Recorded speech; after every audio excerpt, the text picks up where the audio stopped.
ओम सजात्म स्वरूप परम गुरु शुद्ध चैतन्य स्वामी ने नमः। सद्वाद नए षट द्रव्य गुण पर्याय और प्रमाण का जड़ कर्म चेतन बंध का अरु कर्म के अवसान का कह कर स्वरूप यथार्थ जग का जो किया उपकार है उसके लिए जिन वाणी माँ को वंदना शतवार है, वंदना शतवार है। श्री प्रवचन सार जी में आगे बढ़ते हुए अब आत्मा और ज्ञान का कर्तृत्व करणत्व कृत भेद दूर करते हैं। अर्थात परमार्थतः अभेद आत्मा में आत्मा ज्ञातृ क्रिया का करता है और ज्ञान करण है, ऐसा व्यवहार से भेद किया जाता है। तथापि आत्मा और ज्ञान भिन्न नहीं है, इसलिए अभेदनय से आत्मा ही ज्ञान है ऐसा समझाते हैं। यहाँ कुंद कुंद देव आचार्य गाथा 35 में कह रहे हैं, जो जानता है सो ज्ञान है, ज्ञायक है वही ज्ञान है।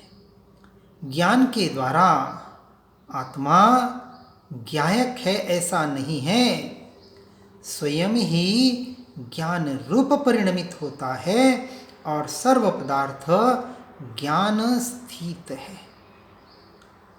इसको अमृत चंद्राचार्य जी टीका में आगे कहते हैं। आत्मा यानी बार बार हम कह रहे हैं, आत्मा शब्द आते ही अपने भीतर जाने का प्रयास करें, सुनते सुनते भाव भाषण करने का प्रयास करें। मात्र सुनना और पढ़ना न रह जाए। आज दिन तक बहुत पढ़ा बहुत सुना, लेकिन पढ़ते पढ़ते सुनते सुनते भाव भाषण करने वाले जीव अपने प्रत्यक्ष आत्मा का अनुभव कर लेते हैं।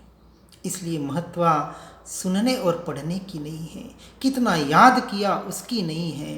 अरे हे जीव, यदि थोड़ा सा भी याद हो, और थोड़ा सा क्या इतना ही तो याद करना है कि पर समय में मैं नहीं हूँ, मैं तो अपने में ही हूँ। अभी भी मैं परमात्मा स्वरूप हूँ, मैं ही आत्मा भगवान हूँ। इसका स्वीकार करके सहर्ष सहजता से अपने भीतर में स्थिर होने का प्रयास करना है। काम तो इतना सा ही है, परंतु इतने से काम के लिए इतने शास्त्र रचने पड़ रहे हैं। अब टीका में कह रहे हैं, आत्मा यानी कि मैं अपृथकभूत कर्तृत्व और करणत्व की शक्ति रूप। यदि शब्द समझ में न आए तो विशेष जोर देने का प्रयास न करें, और यदि कहीं किसी शास्त्री से, पंडित से, विद्वान से समझने का प्रयास कर सकते हैं तो जरूर करें।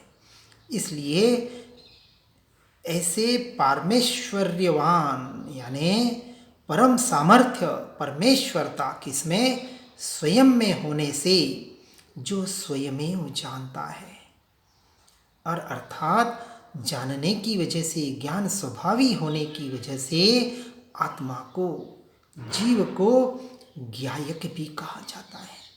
इसलिए जो ज्ञायक है वही ज्ञान है। जैसे जिसमें साधकतम यानी उत्कृष्ट साधन वह करण, ऐसे उष्णत्व शक्ति जिसमें अंतर्लीन है, ऐसी स्वतंत्र अग्नि की। कौन सी अग्नि?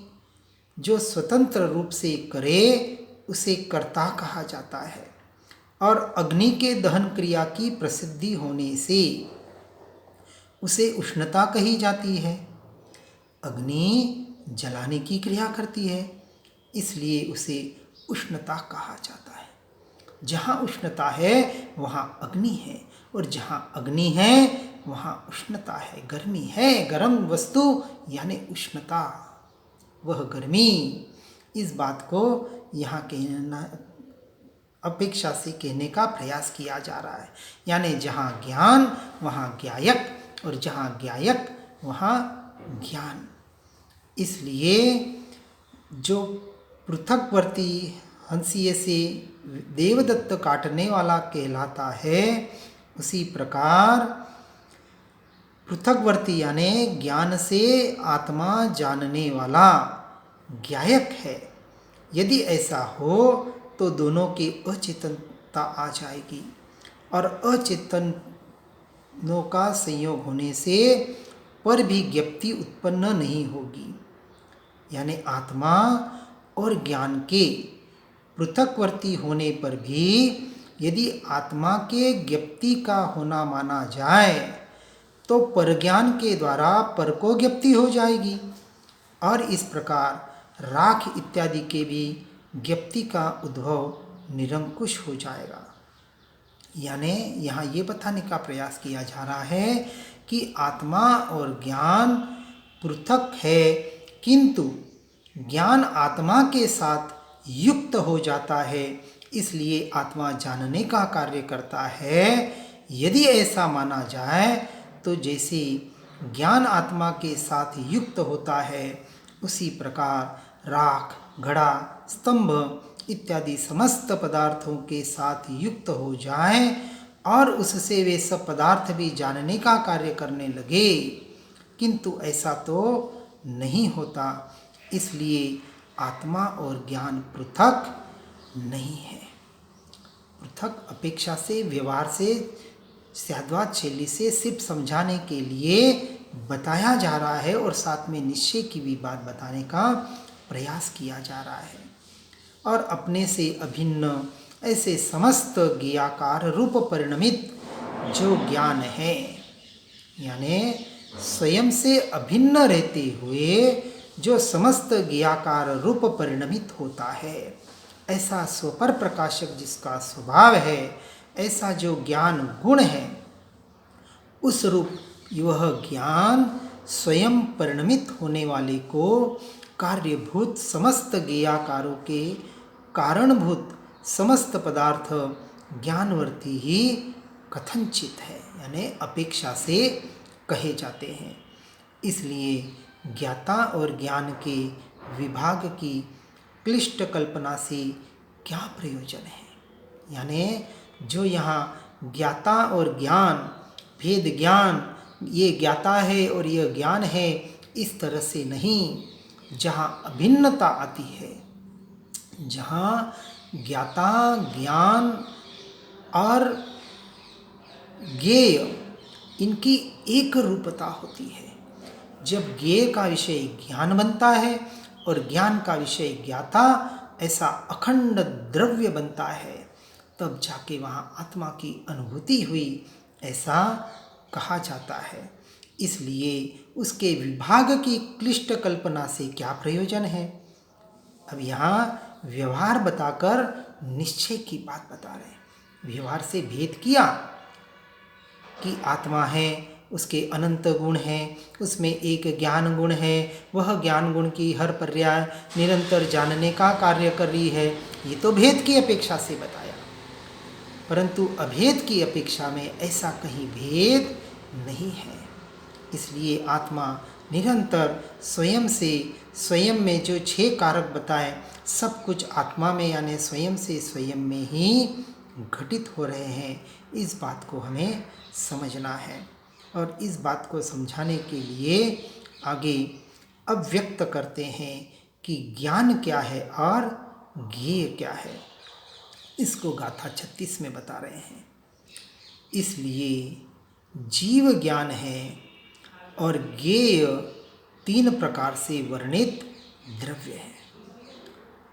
ज्ञाता, ज्ञान और ज्ञेय, द्रव्य, गुण और पर्याय, इन 3 को यहाँ भेद से, अब यहाँ 2 भेद बताने का पहले प्रयास कर रहे हैं, ज्ञान और ज्ञेय में। ज्ञेय यानी जो जानने में आ रहे हैं, उन पदार्थों को ज्ञेय कहा जाता है।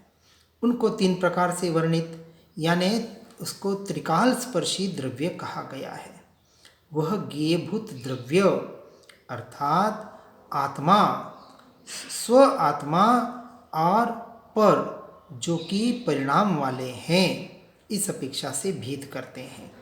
उसकी टीका में अमृत चंद्राचार्य जी कहते हैं कि पूर्वोक्त प्रकार ज्ञान रूप से स्वयं परिणमित होकर स्वतंत्रतया ही जानता है, यानी ज्ञान स्वयं परिणमित होकर स्वतंत्रता से जानने का कार्य करता है। इस अपेक्षा से जीव ही ज्ञान है, क्योंकि अन्य द्रव्य इस प्रकार ज्ञान रूप यानी जानन रूप परिणमित होने तथा जानने में असमर्थ है। इसलिए इनको लक्षण कहा जाता है। लक्षण का अर्थ होता है कि जो एक द्रव्य में हो और दूसरे द्रव्य में उसका संपूर्णतः अभाव हो, ऐसा ज्ञान गुण जिसका लक्षण है।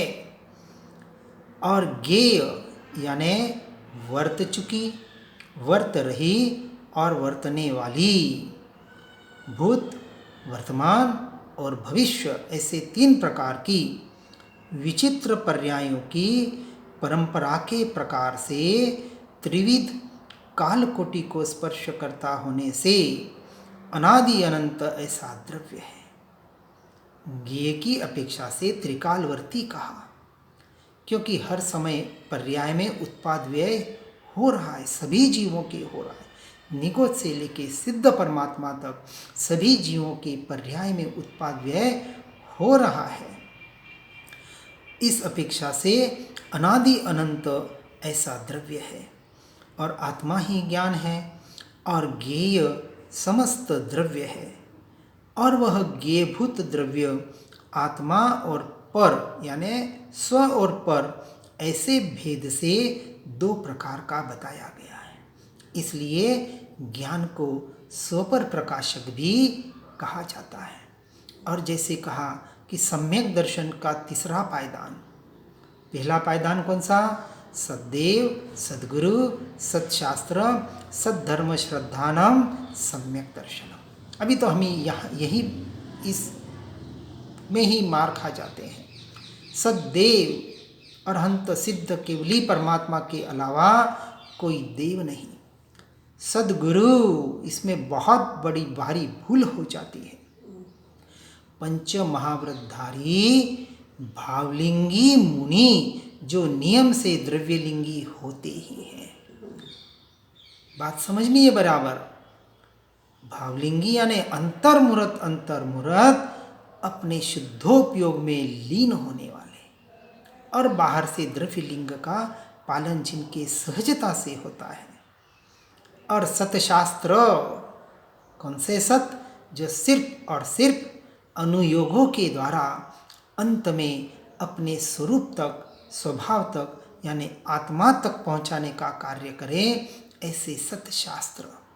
और तीनों की एक रूपता का नाम सतधर्म है। इस तरह से जो अपने स्वरूप को जानने वाले, बताने वाले शास्त्र, इनका जो श्रद्धान करता है, ऐसे देवगुरु शास्त्र का सच्चा श्रद्धानी पहला पायदान। फिर दूसरा पायदान बताया, तत्वार्थ श्रद्धानम सम्यक दर्शनम। क्योंकि देवगुरु शास्त्र का जब श्रद्धान हुआ तो शास्त्रों में जो बताया गया, सर्वोपरि तो शास्त्र है, क्योंकि देवगुरु धर्म का स्वरूप भी कहाँ से पता चला? शास्त्रों से पता चला। तो आज की अपेक्षा से यदि देखें तो सतशास्त्रों की अपेक्षा से, आधार से हम वहाँ तक पहुँच पा रहे हैं। इसलिए सर्वोपरि तो आज हमारे उपकारी सतशास्त्र ही है। और जब सतशास्त्रों का श्रद्धान होता है तो दूसरे पायदान पर जीव आता है, तत्वार्थ श्रद्धानम सम्यक दर्शनम। अब तत्व 7 कहें या 9 कहें, सबका उसमें समाविष्ट हो गया। और उसमें जो जीव अजीव की बात बताई, क्योंकि तत्व की बात समझनी है। द्रव्य और तत्व में क्या फर्क है? 6 द्रव्य, उसमें 1 जीव और 5 द्रव्य अजीव द्रव्य। और 9 तत्व में भी जीव और अजीव है। तो समझना है, यहाँ नौ तत्व में, जीव तत्व में सिर्फ और सिर्फ मैं आत्मा अकेला, और बाकी सारे 6 के 6 द्रव्य अजीव तत्व है। बराबर गहराई से समझना है, क्योंकि पर समय में चले गए। जो पर समय में गए वह मेरे कुछ काम के नहीं है। काम का तो मेरा स्वरूप, मेरा स्वभाव ही है। इसलिए तत्वार्थ इसका जिसका श्रद्धान होता है ऐसे तत्व के द्वारा, और 9 तत्वों से भी हटकर फिर जो स्वपर प्रकाशक श्रद्धानम सम्यक दर्शनम, तीसरा पायदान, यह ज्ञान की बात आई यहाँ। शास्त्रों के द्वारा, तत्वार्थ के श्रद्धान के द्वारा जो स्वपर प्रकाशक ऐसे ज्ञान स्वभाव का श्रद्धान करता है कि मैं ज्ञान मात्र हूँ, चैतन्य मात्र हूँ, ऐसा जो टंकोत्कीर्ण श्रद्धान निर्णय करता है, वह सम्यक दृष्टि जीव अपनी आत्मा का अनुभव करता है। और गुरुदेव कांजी स्वामी ने इसे 3 शब्दों में कहा है, पहले नक्की कर, फिर निर्णय कर, और फिर अनुभव कर। नक्की शास्त्रों के द्वारा होगा, पढ़कर सुनकर। निर्णय प्रयोगों के द्वारा होगा, भेद ज्ञान और भेद विज्ञान के द्वारा, और वही प्रयोग आत्मा की अनुभूति कराएंगे। प्रायोग्य लब्धि के द्वारा करण लब्धि तक पहुंचना है। यह पूरी यहाँ बात समझकर हमें आगे बढ़ने का प्रयास करना है। इसलिए त्रिकालवर्ती कहा, ऐसा जो द्रव्य है, इस अपेक्षा से आत्मा 6 कारकों में स्वयं से स्वयं में घटित करना है। और इसलिए आत्मा ही ज्ञान है और ज्ञेय समस्त द्रव्य है, और वह ज्ञेयभूत द्रव्य आत्मा और पर यानी स्व और पर, ऐसे 2 भेद से 2 प्रकार का जानना। परंतु ज्ञान स्व पर ज्ञायक है, इसलिए ज्ञेय की ऐसी द्विविधता मानी जाती है। वास्तविक है नहीं, व्यवहार की अपेक्षा से बताया जाता है, क्योंकि परद्रव्य प्रभाव भी जानने में तो आ रहे हैं, तो उसका निषेध नहीं किया जा सकता। अब यहाँ प्रश्न होता है, कर रहे हैं, अपने में क्रिया के हो सकने का विरोध है, इसलिए आत्मा के स्वज्ञायकता कैसे घटित होती है? क्योंकि आत्मा में क्रिया का, कि आत्मा कुछ कर सकता है, कर्तृत्व बुद्धि का विरोध किया गया है, तो स्वज्ञायकता कैसे घटित हुई? तो उत्तर में कहते हैं, कौन सी क्रिया है और किस प्रकार का विरोध है? जो यहाँ यानी प्रश्न में विरोधी क्रिया कही गई है, वह या तो उत्पत्ति रूप होगी या ज्ञप्ति रूप होगी, यानी व्यवहार की अपेक्षा से होगी। प्रथम उत्पत्ति रूप क्रिया तो कहीं स्वयं अपने में से उत्पन्न नहीं हो सकती, इस आगम कथन से विरुद्ध ही है। परंतु ज्ञप्ति रूप क्रिया में विरोध नहीं आता, क्योंकि वह प्रकाशन क्रिया की भांति उत्पत्ति क्रिया से विरुद्ध प्रकार से यानी भिन्न प्रकार से होती है। जैसे जो प्रकाश्यभूत पर को प्रकाशित करता है, ऐसे प्रकाशक दीपक को स्वप्रकाश्य को प्रकाशित करने के संबंध में अन्य प्रकाशक की आवश्यकता नहीं होती। दीपक जब हम जलाते हैं तो उजाला होता है। जो दीपक पर को प्रकाशित कर रहा है, उस स्वयं प्रकाशित दीपक को प्रकाशित करने के लिए जैसे अन्य दीपक की जरूरत नहीं है, दृष्टांत से समझाने का प्रयास किया है, क्योंकि उसके स्वयमेव प्रकाशन क्रिया की प्राप्ति है। उसी प्रकार जो ज्ञेयभूत पर को जानता है, ऐसे ज्ञायक आत्मा को यानी मुझे स्वज्ञेय के जानने के संबंध में अन्य ज्ञायक की आवश्यकता नहीं होती। यानी एक अपेक्षा से कहें तो मुझे स्वयं से स्वयं को जानने के लिए परमात्मा की भी जरूरत नहीं है। अब देवगुरु शास्त्र का निषेध नहीं किया जा रहा है, अपेक्षा से समझना है, क्योंकि जहाँ से पाया है वहाँ का निषेध कैसे हो सकता है। और जब जीव स्वद्रव्य में अनंत काल के लिए लीन होता है तब सहज ही परद्रव्य, पर भाव, पर समय जो हमने पहले समझने का प्रयास किया गया वो स्वयं ही पर में स्थापित हो जाते हैं। इसलिए आत्मा को स्वज्ञेय के जानने के संबंध में अन्य ज्ञायक की आवश्यकता भी, यानी अन्य जीवों की भी आवश्यकता नहीं होती, क्योंकि स्वयं ज्ञान क्रिया की प्राप्ति है। इससे सिद्ध हुआ कि ज्ञान स्व पर को जानने के काल में स्व को भी जानता है या जान सकता है। इस प्रकार से स्वयं ज्ञान क्रिया की प्राप्ति। अब देखिए, बहुत जनों का बहुत समझने के बाद भी कहीं न कहीं देव गुरु शास्त्र में भी अटकना हो जाता है। गुरु रया छदमस्त पण विनय करे भगवान।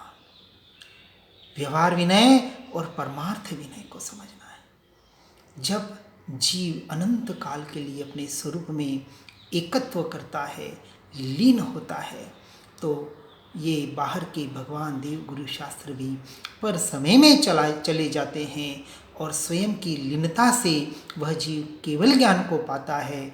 तो स्वयं में स्वयं को लीन करना, इससे बड़ा कोई परमार्थ विनय हमें तो प्रतिभासित नहीं होता।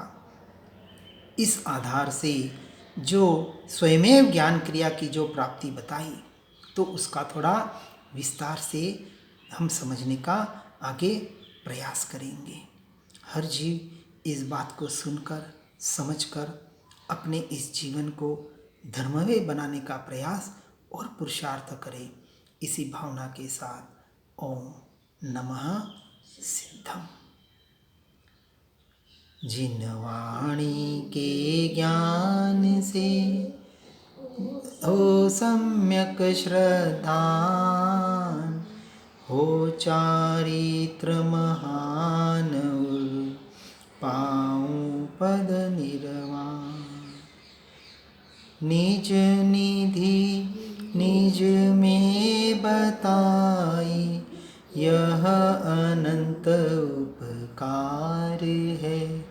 उसके लिए जिन वाणी माँ को वंदना शतवार है, वंदना शतवार।